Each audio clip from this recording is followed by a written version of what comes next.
ഇതിപ്പോ ഒന്ന് ആലോചിച്ച് നോക്കൂ, ഈ പ്രൊഡക്ഷൻ കൺട്രോളർ രാജീവ് കുടുപ്പന എന്ന് പറയുന്ന അദ്ദേഹം വന്നിട്ട് അൻസിബ അങ്ങനെ പറഞ്ഞിട്ടില്ല, അദ്ദേഹത്തിന്റെ മകൻ കൈലാസ് വന്നിട്ട് പറഞ്ഞു അൻസിബ അങ്ങനെ പറഞ്ഞിട്ടില്ല എന്ന്. അവര് ഒരു സെക്കൻഡ് മാറ്റി പറഞ്ഞിരുന്നെങ്കിൽ രാജ്യദ്രോഹ കുറ്റത്തിന് ഞാൻ ജയിലിൽ കിടക്കേണ്ടി വരില്ലായിരുന്നു. അപ്പൊ അത് ഇവർക്കാർക്കും പ്രശ്നമുള്ള കാര്യമല്ലേ?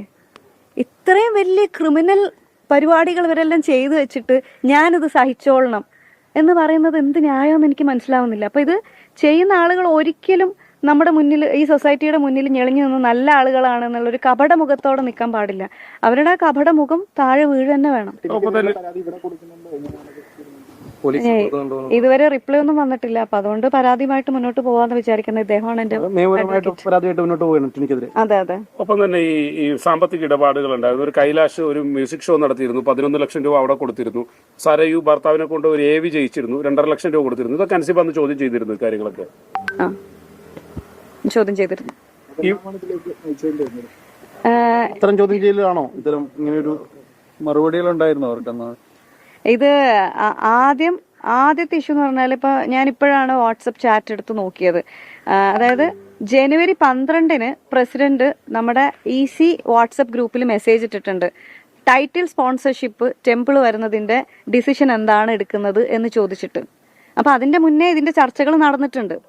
അപ്പോൾ ആ സമയത്താണ് ഞാൻ ഇങ്ങനെ വ്യക്തിപരമായിട്ട് ഞാൻ പറഞ്ഞത്, ഇതൊരു ധാർമ്മികതയുടെ പേരിൽ പറയുന്നതാണ്, ഇത് ചെയ്യരുത്.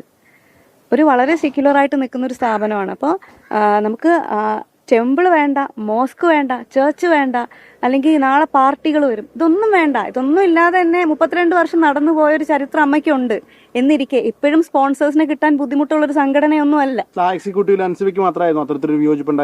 ഞാൻ അങ്ങനെ ഒരു വിയോജിപ്പ് ആദ്യം എന്നിട്ട് ഒരു വോട്ടിംഗ് നടത്തി.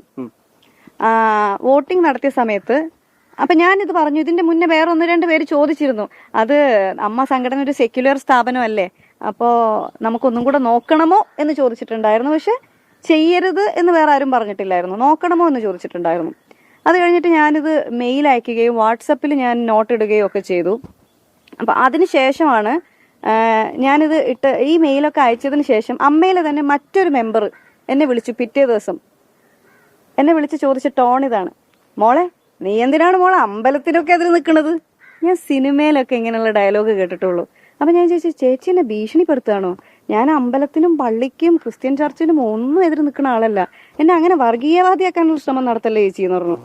പിന്നെ ഈ ചേച്ചി എന്തൊക്കെയോ പറഞ്ഞു. അപ്പൊ ഞാൻ പറഞ്ഞു, എന്റെ പൊന്നു ചേച്ചി, നീ അങ്ങനെ പറയാൻ പാടുണ്ടോ ഉത്തരവാദിത്തപ്പെട്ട ഒരു പൊസിഷനിൽ ഇരുന്നിട്ടെന്ന്.